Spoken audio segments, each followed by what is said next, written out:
coração. Não te sou eu melhor que 10 hijos?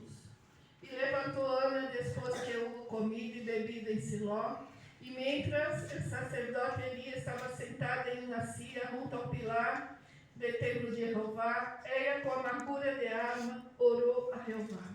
E orou abundantemente. E isso voto, dizendo: Jeová de los exércitos, se dignares mirar a aflição de tu serva, e te acordares de mim, e não te olvidares de tu serva, se não quereres a tu serva um hijo varão, eu lo dedicarei a Jeová todos os dias de sua vida, e não passará navarra sobre sua cabeça.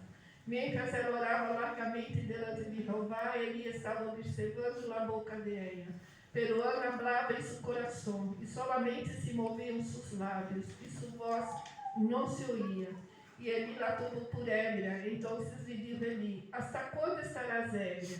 Dirige tu vino. E Ana lhe respondeu, dizendo: Não, Senhor meu, eu sou uma mulher atribulada de espírito.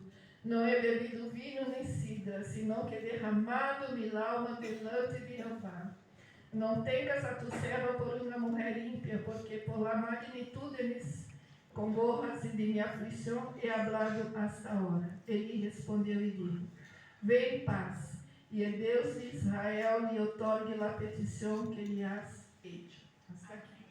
Mira, esta passagem é muito bonita, porque aqui nos diz que Ana tinha um sonho, que era ser madre, ter um filho, pero não podia. Não é que não podia, aqui diz que Jeová não lhe concedia ter filhos. Então ela não era estéril, é porque não era a vontade de Deus que a um tivera filhos. Pero seu marido tinha outra esposa, porque naquela época, se a mulher não podia ter filhos, o marido podia estar com outra mulher para ter filhos e ter sua descendência. Então, ele tinha sua segunda esposa, que era Penina, e que tinha muitos filhos com Eucana. Por aqui a palavra diz que ele amava Ana, apesar que não podia lhe dar filhos, ele a amava profundamente.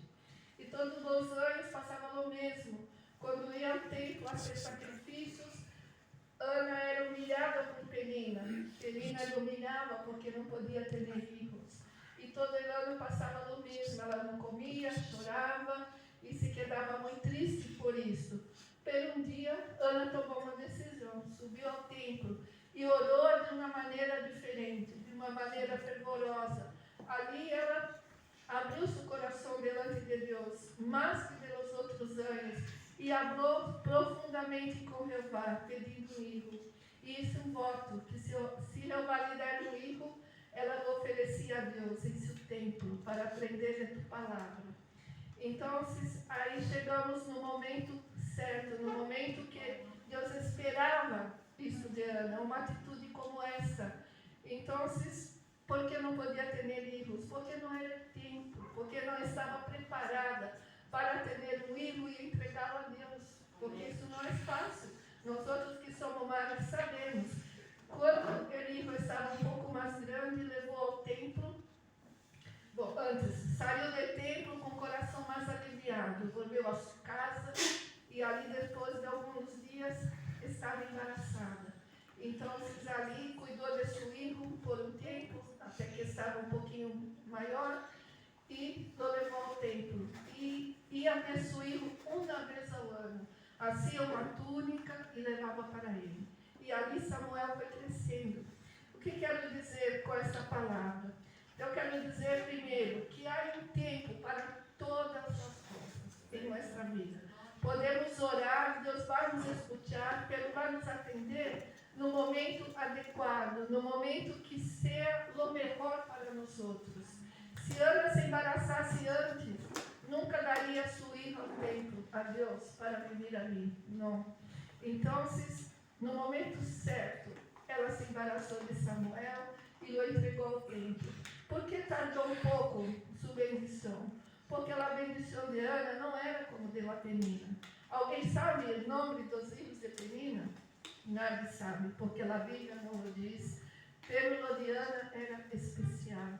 Por isso tardou um pouco, porque Deus estava preparando alguém, um lugar para Ana, porque Samuel foi o primeiro profeta depois de Moisés, foi sacerdote, foi o último juiz de Israel, foi o que ungiu para rei Saul e depois Davi. Então foi um homem assim de muito destaque na Bíblia e para o reino de Deus. Por isso tardou um pouco a promessa de Ana. O que quero dizer? Talvez tu penses que a tua promessa está tardando, que não está. Porque Deus também tem algo especial para ti nesta manhã. Os pedidos aqui nesta carta de oração talvez não foram atendidos em 2025. Talvez tu não recebeu o que esperava de Deus.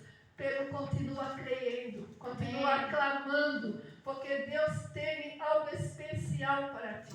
Não é qualquer bendição, é uma bendição especial. Por isso tu ainda não has recebido. Pero continua clamando, continua esperando, continua crendo. A Bíblia diz que aqueles que se humilham perante de Deus são exaltados. Então, se não tem a vergonha de clamar, de pedir, de se humilhar diante de Deus, porque às vezes Ele espera isto, ou na posição como Ana ha tomado, de se entregar a Deus, de dar seu filho para Deus. Deus é tão maravilhoso, irmão, que Ele tem muito mais do que pedimos. Depois disso, Ele deu mais 3 filhos e 2 filhas para Ana. Teve mais 5 filhos. Então, a bendição dela foi muito grande, muito completa. Por isso, falamos de Ana hasta hoje, porque foi uma mulher que teve fé, que pôde esperar em Deus, pôde crer que sua vitória venia. Então, nos animo nesta manhã que continue orando, continue buscando de Deus, porque Ele tem o melhor para mim e para ti. E no tempo devido, Ele descerá do céu como bendição, e tu vendrás aqui adiante glorificar a Deus.